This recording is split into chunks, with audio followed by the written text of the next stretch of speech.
26 కోయదొర ధీరుడు శ్రీ అగస్త్యుడు. పుట్టుకతో మొదలగు కష్టములు అను చీకటికి సూర్యుని వంటి శివుని యందు ఎవరికి దృఢ భక్తి ఉండునో వానికి సంసార భయము ఉండదు. కులము, చదువు, యజ్ఞము, వ్రతము, తపస్సు, స్వాధ్యాయము, దేవతార్చనము, తీర్థయాత్రలు మొదలైనవి సంసార భయమును పోగొట్టుటలో శివభక్తికి సాటి రావు. శమదమాది షట్క గుణ సంపన్నుడై బ్రాహ్మణుడై జితేంద్రుడై విజ్ఞానవేత్త అయిన శివపాద భక్తి లేనిచో అతనికి మోక్షద్వారము తెరువబడదు. ఆటవికులు, చండాలురు, కడజాతివారు అయి ఏ యోగము తెలియని వారైనను కేవలం ప్రేమరసము స్రవించు శివపాదములను తమ గుండె లోతులలో పాతుకొనిన వారైనచో వారు పునరావృత్తి రహిత స్థితిని పొందగలరు. ఈ సందర్భంలో మీకు నిషాద కులమున జన్మించిన ధీరుని కథ వినిపించెదను. త్రిలోచనునికి సులోచనములుగా తన నేత్రములనే అర్పించిన వీరమాహేశ్వరుని మరపురాని గాథ ఇది.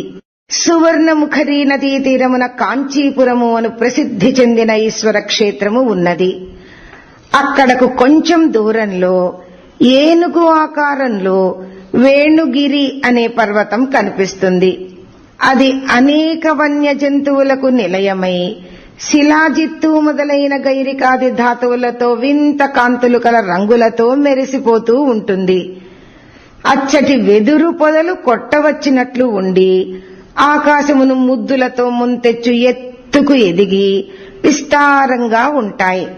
మొల్ల, మందార, కరివేరు మొదలైన పుష్పవృక్షములు, నేల తాడి మద్ది, ఏడాకుల అరటి, మామిడి, సమ్యాకం, బూరుగా, జనుము, సోనకం, నాగమల్లి, పొన్న, కొబ్బరి, అరిష్టం, దేవదారు మొదలైన వృక్షములు దట్టముగా ఎదిగి చొర రానివిగా ఉండటమే కాక ఎండ నేలను తాకనీయకుండా చేస్తాయి. నదీ తీరములు గురువిందామున్న మొదలగు తీగలతో అల్లిబిల్లిగా అల్లుకొని పోయి వన జంతువులకు కూడా అభేద్యమై ఉంటాయి. వెదుళ్ల కణుపుల నుండి రాలిన మంచి ముత్యములతో ఏనుగుల కుంభస్థలములను చీల్చి వాని మాంసమును భక్షించి పారిపోయే సింహముల పంజాల నుండి జారిన మంచి ముత్యములతో రత్నములు ఎండి పగిలి చెల్లాచెదురైన గురువింద పూసల నడుమ చెదరిపడి ఉన్న కెంపులతో వాడి అయిన ముళ్ల పందికోరల రంధ్రాల నుంచి జారిపడిన ముక్తామణులతో వెలుగు లీనుతున్న ప్రాంతములలో సంచరించే స్వచ్ఛమైన సౌందర్యానికి రంగులు దిద్దుకుని మురిసిపోతారు. అక్కడ పూసే వింతైన రంగురంగుల పూలతో వారి భర్తలకి రోజుకో రంగు స్వప్నాన్ని సృష్టించి రెచ్చగొట్టి ఆపై సుఖిస్తారు. ఆ శబర వీరుల కంఠాల నుంచి ఒట్టే కొట్టు, నరికే, తరుమురా, పోనీకు, ఏసేయ్ ఇటువంటి మాటలతో ఆ ప్రాంతమంతా గింగురులెత్తుతూ ఉంటుంది. చంపుకు తిను అన్న సూత్రమే వాళ్ల జీవన రాగమై ఆ కొండలోయనంతా ప్రభావితం చేసేట్లు నినదిస్తూ ఉంటుంది. అక్కడి పిల్లలు అడవి తీగలను తాళ్లుగా పేని గున్న ఏనుగులను బంధించగలరు. సింహపు జూలును దారాలుగా పేని వాటికి పులిగోళ్లను కట్టుకుని నిగనిగలాడే తమ బోసి మెడలలో ధరిస్తారు. వాళ్లు ఆడే ఆటలలో అడవి పంది పిల్లలు, కుందేళ్లు, లేడి పిల్లలు, కోతులు, కుక్కలు జతకడతాయి. ఆ కిరాత సేనుల ఆహార సంపద పక్షులు, పందులు, కోళ్లు, లేళ్లు, దున్నలు. వాటిని తిని తెగ బలిసి మూటగట్టుకున్న పాపం సంగతి తెలియకయే బతికి వేస్తుంటారు ఆ మాయకులు. అక్కడ గోధాపురం అని ఒక శబర గ్రామం ఉంది. చుట్టుపక్కలున్న కోయపల్లెలన్నీ ప్రధానమైన తండాకి అండదండలుగా ఉంటాయి. ఆ శబరులు ఎండ తీవ్రత నుండి తమను కాచుకొనుటకు పులులు, ఏనుగులు మొదలైన జంతువుల చర్మాలను చలువ చేసి కప్పుకొంటారు. వారి నాయకుడు నాగ. అతని బలపరాక్రమాలు, పాలనా దక్షతల చేత చుట్టుపక్కల ఉన్న అన్ని గ్రామాల వారికి ప్రధాన నాయకుడై వారి నుంచి పన్నుల రూపేణా ధాన్యం, మాంసం, ఏనుగు దంతాలు, ముత్యాలు, తేనె, చర్మాలు, పనిముట్లు మొదలైన వాటిని లెక్కలేనంతగా సంపాదించేవాడు. అతడు తన వంశమర్యాదకు తగిన దత్త అనే మెరుపుతీగ వంటి శబరసుందరిని పెండ్లాడి శివంగితోడి మృగరాజు వలె శోభించాడు. ఆమె అందగత్తె, యౌవనవతి, సంస్కారవంతురాలు.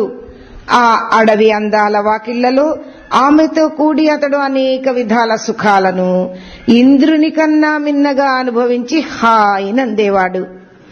కాని విధివశాత్తు వారికి వంశాన్ని నిలబెట్టి ఉద్ధరించే సంతానమే కలుగలేదు. దత్త సంతానము లేక కుమిలిపోతుండగా రసికుడైన నాగుడు ఆమెను మరపించుటకు విలువైన కానుకలు బహుకరిస్తూ అనునయించేవాడు. ఈ ఉపాయాలు కొంతకాలం పనిచేసినా తరువాత ఆమెను మరిపించలేకపోగా ఆమె మరింత దిగులు పడుతూ కుమిలిపోతూ ఉండేది.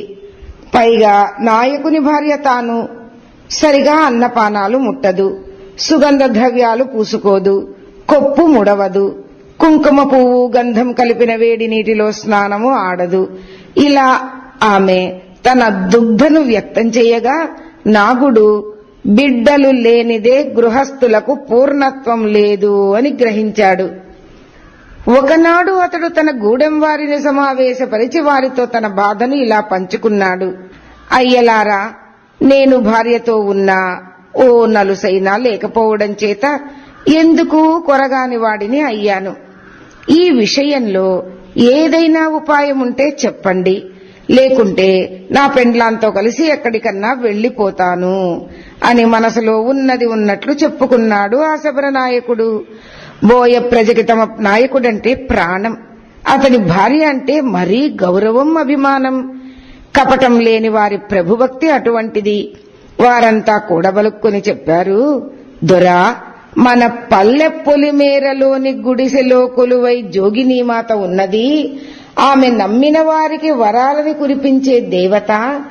ఆ చల్లని తల్లి ఉండగా మనకేం లోటు అని చెప్పి ముంతల నిండుగా పేరిన్నేయి, పుట్ట తేనె, ప్రియంగు మొదలైన క్రతు సంబంధిత పదార్థాలను నెత్తులకు ఎత్తుకొని భక్తితో ఆ మంత్రగత్తె సన్నిధికి తమ నాయక దంపతులను తీసుకొని పోయారు. తల్లో రచించు తల్లా, నీకు కోటి కోటి దండాలు మాయమ్మా అని ఆమెను పరిపరి విధాల స్తోత్రం చేసి సాగిలపడి తాము తెచ్చిన ద్రవ్యాలని విలువైన కానుకలని ఆమెకు సమర్పించి ఆమె అనుగ్రహం కోసం వేచి ఉన్నారు. కొంతసేపటికి ఆ దేవత ఒక ముత్యాల దండను, గొప్ప కాంతికల మాణిక్యపు బెత్తమును, చర్మ వస్త్రములను తీసుకుని నెమ్మదిగా బయటకు వచ్చి శబర నాయకి దత్తకు దత్తం చేసింది. దొరసాని వాటిని భక్తితో అందుకుని తమ కులదైవమైన కుమారస్వామిని వల్లి సమేతంగా కొంత తడవు ధ్యానించి అనుచరులతో, మన కులదైవం వల్లీ తల్లి పెనిమిటితో కూడి నాకు తన దయను కురిపించింది, 100 కుంచాల మంచి ముత్యాలనిచ్చి కుమారస్వామి లాంటి కొడుకు పుడతాడు అని వరమిచ్చింది అన్నది. అది సత్యం అన్నట్లు చెట్లపై పక్షులు ఒక్కసారిగా కిలకిల నవ్వాయి. శబర దొరకి తనకు పిల్లలు పుడతారని గట్టి నమ్మకం కలిగింది.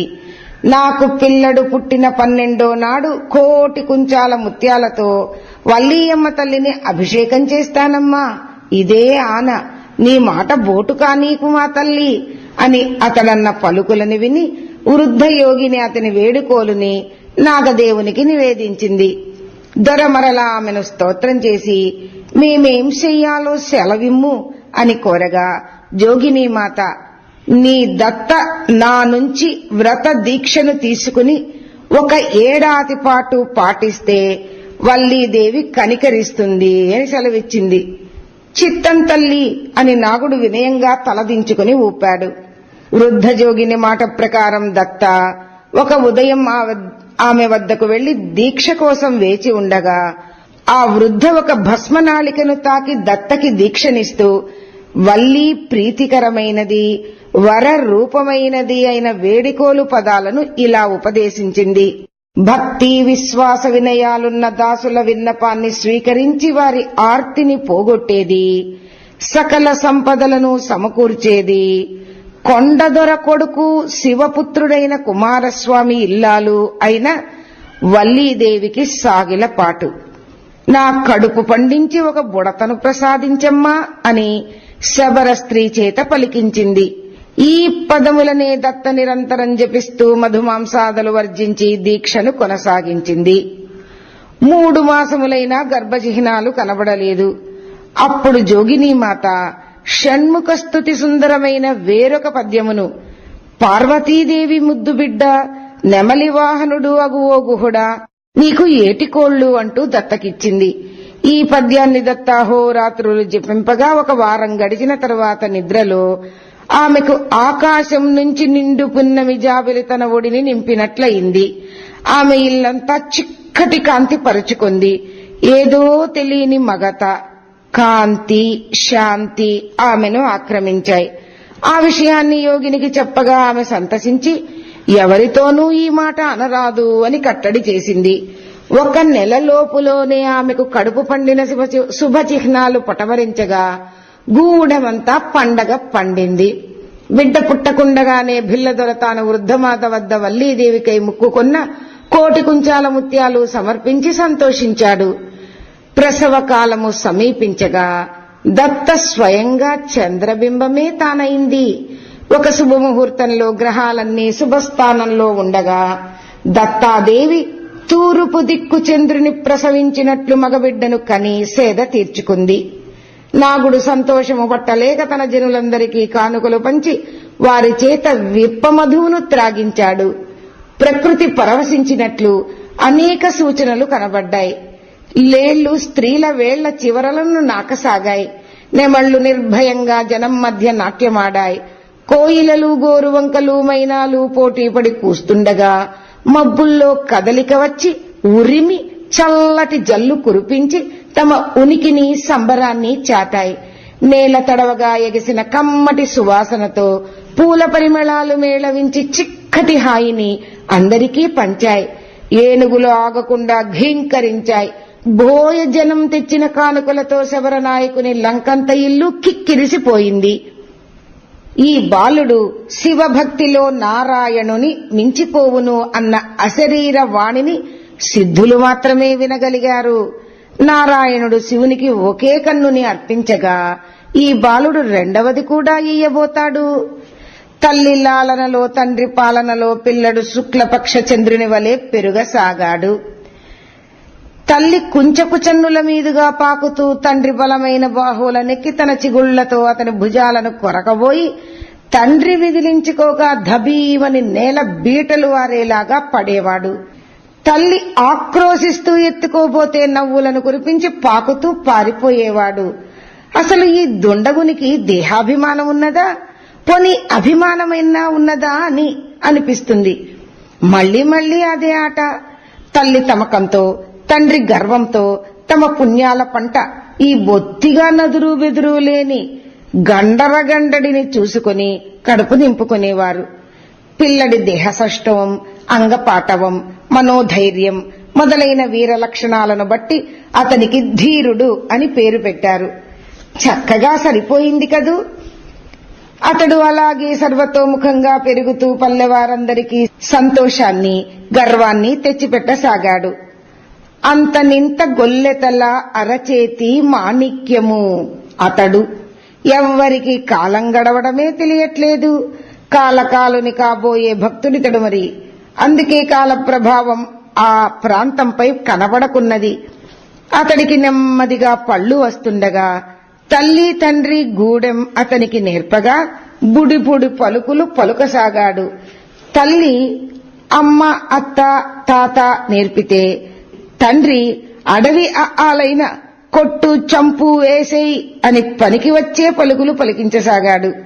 ఈ బుడత తన 7 పిల్లలని తన బలం చేత, స్నేహం చేత ఆకర్షించి సుష్ఠుగా ఆడుకుని తిని తిరిగేవాడు. ఆ గూడెం వారి పుణ్యమే పుణ్యం. శ్రీకృష్ణుడు వ్రజకులాన్ని అలరించగా ఇతడు ఈ గూడాన్ని బృందావనంగా మార్చివేయసాగాడు. రోజు రోజుకి వారందరిలో కొత్త కాంతి, కొత్త ఆనందం, చెప్పరాని తృప్తి, బెంగలేని జీవనం వెళ్లి విరుస్తున్నాయి. స్త్రీలు అన్నీ మరిచి ఆ పిల్లాడితో క్రీడించే తమ బిడ్డల్ని మతిపోయినట్లు చూస్తారు.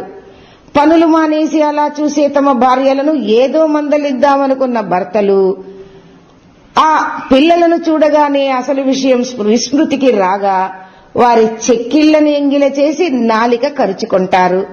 ఇంకొంత వయసుని పోగు చేసుకున్న ధీరుడు తన చెలికాళ్లతో చిన్న పులుల్ని, చిరుతల్ని, అడవి పందుల్ని, ఏనుగు గున్నలని అడవిలతలతో బంధించి ఆడుకునేవాడు.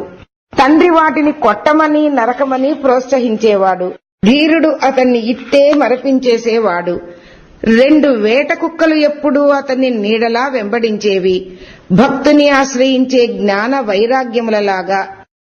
ఏ పనిలో ఏ ఆటలో ఉన్నా సరే అతడు నియమం తప్పకుండా రోజూ జోగినీమాతను దర్శించేవాడు. పరమ భక్తి వినయంతో చేసే అతని వందనానికి హృదయం నిండిపోగా జోగిని అతనికి రక్షణిచ్చే పవిత్ర భస్మాన్నిచ్చి, ఒరే బుడత, వల్లీ సుబ్రహ్మణ్యుల దయ వల్ల నువ్వు చిరంజీవివై వెలుగుతావురా అని మనసారా ఆశీర్వదించేది. ఓం తత్సత్.